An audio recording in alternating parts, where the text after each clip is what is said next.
राम राम दोस्तों। एक जनाब हैं, वो तकरीरें बहुत अच्छी करते हैं। चलिए उनको पहले सुनते हैं कि वो क्या तकरीरें कर रहे हैं और फिर देखते हैं कि उनकी की गई तकरीरों में कितनी सच्चाई है। मैं झूठ नहीं कहूंगा राजीव। तकरीबन 2 साल पहले या 3 साल पहले अगर मुझे कोई बोलता था कि जो टेररिज्म है वो इस्लामिक नेचर में है तो मैं उसको डिनाई करता था।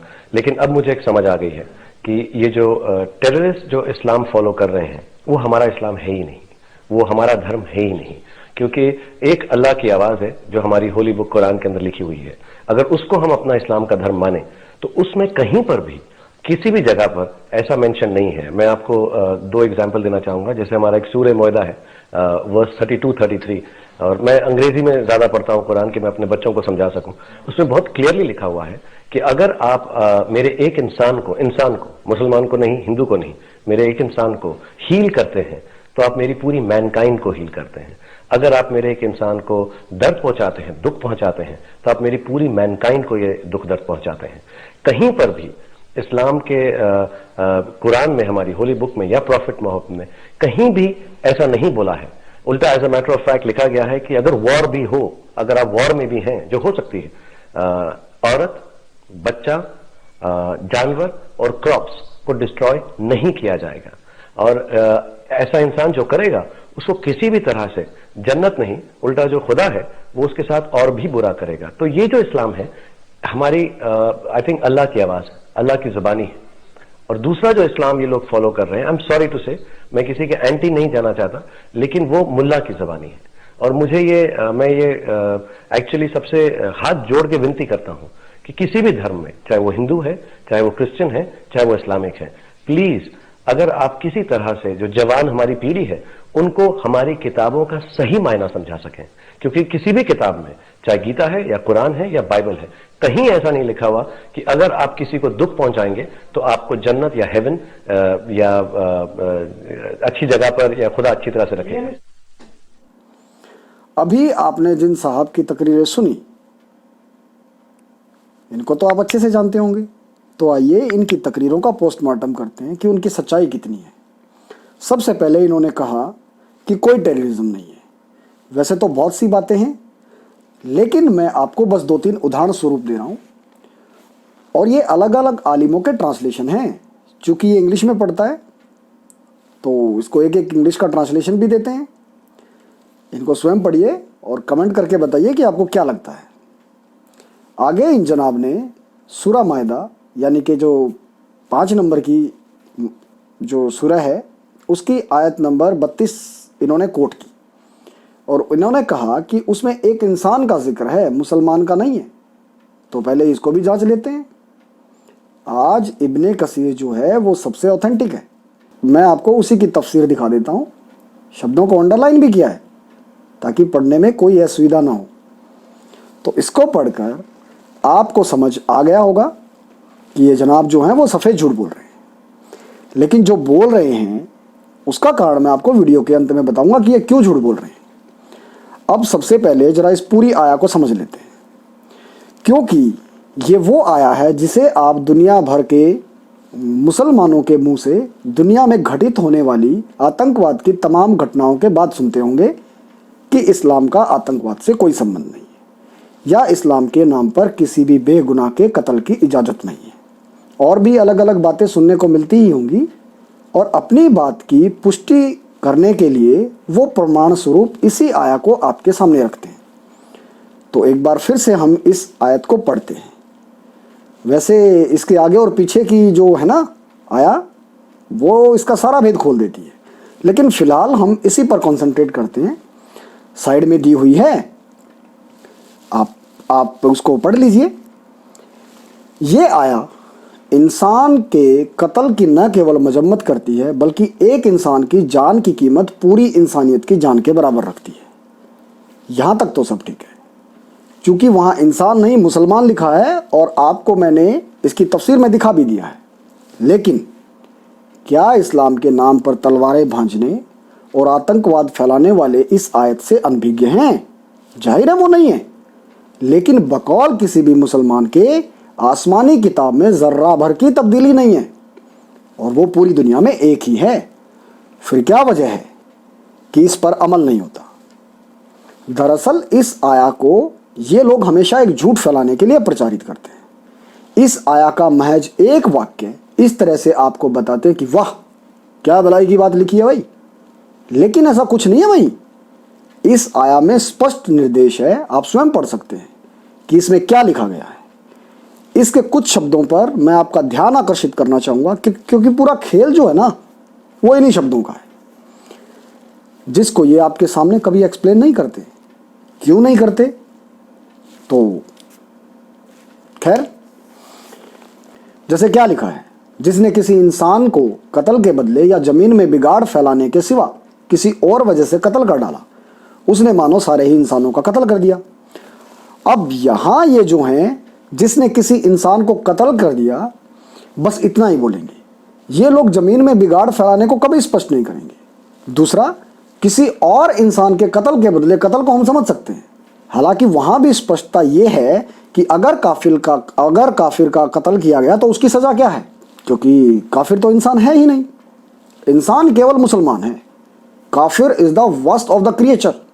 तो अगर काफिर वर्स्ट ऑफ द क्रिएचर है तो वो जानवर से भी बदतर है। तो उसके कत्ल से कौन से मुसलमान को क्या सजा होने वाली है? हालांकि उनकी ह्यूमैनिटी तो उनके इतिहास में दर्ज है, उस पर चर्चा अलग से हो सकती है। उनको कितना मानव मानना है ये तो इतिहास में की गई उनकी क्रूरता से साबित हो जाता है भाई। लेकिन कुरान की नजर में काफिर सिर्फ दो पाया प्राणी है, वो मानव नहीं है। फॉर ए काफिर to being human he has to be a Muslim, अन्यथा वो एग्जिस्ट नहीं करता, उसका तो वाजिबुल कत्ल है। ये तो नहीं कहूंगा कि वो जिबा करने के लायक है, क्योंकि जिबा उस प्राणी का होता है जिसे खाया जाता है, काफिर तो केवल कत्ल के लायक है। और आपको तो पता ही है कि आप काफिर हो। अच्छा, फिर उसके बाद क्या बोलते हैं कि जमीन में बिगाड़ फैलाने के लिए।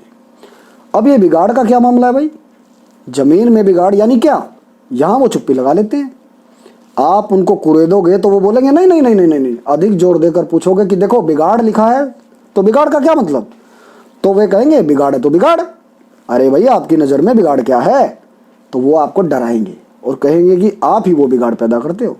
लेकिन सच्चाई ये है कि आपका उनके बिलीफ को सब्सक्राइब ना करना ही बिगाड़ पैदा करना है। तो स्पष्ट हुआ ना। कंजुल ईमान जो बरेलवी का तफसीर है, और भारत में सुन्नियों में 80% से अधिक तो बरेलवी हैं, तो वो जिस पर ईमान लाते हैं वो कुरान की तफसीर है, जिसको वो उर्दू में कलामुर रहमान कहते हैं, हिंदी में कंजुल ईमान कहते हैं, जो आला हजरत इमाम अहमद रज़ा खां मुहद्दिस बरेलवी रहमतुल्लाह ताला अलैहि साहब और सैयद शाह आले रसूल हसनैन मियाँ नज़मी सज्जादा नशीन खानकाहे बरकतिया साहब की जानिब से लिखा गया है। तो आला हजरत साहब के जानिब से इस आया की तफसीर में एक बहुत ही प्यारी बात लिखी गई है। आप भी देखिए, 10 नंबर का हाशिया है। हाशिया मतलब फुटनोट। यहाँ पर स्पष्ट लिखा है, यानी नाहक खून किया, कि न तो मकतूल यानी कि जिसका कत्ल हुआ है को किसी खून के बदले किसास यानी बदले के तौर पे किसास के तौर पर मारा, न शिर्क व कुफ्र या कानून वगैरह किसी सख्त जुर्म के कारण मारा। नाहक खून किया, नाहक ऐसा ही नहीं है भाई, इसके कुरानी मायने ढूंढने पड़ेंगे। और ये हक क्या है? तो अगर खून नाहक है तो हक का मतलब उनके लिए इस्लाम है, और बिना किसी इस्लामिक कारण के जो नाहक है, अगर इस्लाम की नज़र में वो खून जायज़ है तो हक क्या है, समझे? अब शिर्क या कुफ्र या कानून तोड़ना, कौन सा कानून भाई? किसका कानून? संविधान का कानून तो नहीं है भाई, आईपीसी का भी नहीं है, तो किसका है भाई? शरीयत का कानून भाई। तो उनके हिसाब से जो कानून है, अगर उसके हिसाब से किसी को मारा तो कोई जुर्म नहीं है। संविधान में भले ही उस जुर्म के लिए फांसी हो, उसके लिए तो पूरे देश की कौम हुजूम निकाल कर आएगी फला तो इनोसेंट है, और अगर उसको फांसी हो गई तो वो शहीद लिखा जाएगा, क्योंकि उनकी नज़र में तो वो शहीद है, गाजी है भाई, इनोसेंट है, मासूम है। मेरे भाइयों, दुनिया में चल रहे इस मनोवैज्ञानिक खेल को समझिए, अन्यथा ऐसे ही भ्रमित और गुमराह होते रहेंगे आप। तो आपको समझ में आ ही गया होगा, इतनी सुंदर उक्ति के बाद और निर्देश के बावजूद भी पिछले 1400 सालों से ये कत्लेआम और दहशत गर्दी का जो सिलसिला है वो थमता क्यों नहीं है। खैर, आगे इन जनाब ने बोला कि अगर जंग भी हो, अगर आप जंग में भी हैं, जो कि हो सकती है, अब जंग होगी या हो सकती है आप जानते हैं, क्योंकि ये तो पक्का जानता है, इनका मकसद तो क्लियर है। खैर, इन जनाब के अनुसार औरत, बच्चा, जानवर और क्रॉप्स यानी फसलें और पौधे, उसको डिस्ट्रॉय नहीं किया जाएगा और ऐसा करने वाले को किसी भी तरह से जन्नत नहीं मिलेगी। उल्टा जो खुदा है उसके साथ और भी बुरा करेगा। तो इसको भी देख लेते हैं। अनुवाद आप कर लीजिए, नंबर साथ में दिए हैं ताकि आप उन्हें क्रॉस चेक कर सकें कि क्या लिखा हुआ है। ये जनाब जो ना सफ़ेद झूठ बोल रहे हैं यहाँ पर बैठकर। अंत में ये जनाब बोलते हैं कि अगर आप किसी को दुख पहुंचाएंगे ना तो आपको जन्नत या किसी अन्य जगह पर नहीं रखा जाएगा, या खुदा आपको अच्छी जगह पर नहीं रखेगा। तो इसको भी आप स्वयं ही देख पढ़ लीजिए। साफ लिखा है भाई, जन्नत में 72 मिलेंगी, और वो 72 क्या है ये तो सभी जानते ही हैं। कुछ और भी मिलेगा, डिस्क्रिप्शन में नंबर दिए उनके, किताब खोलिए और पढ़िए। मैंने शुरुआत में कहा था कि ये झूठ क्यों बोलते हैं।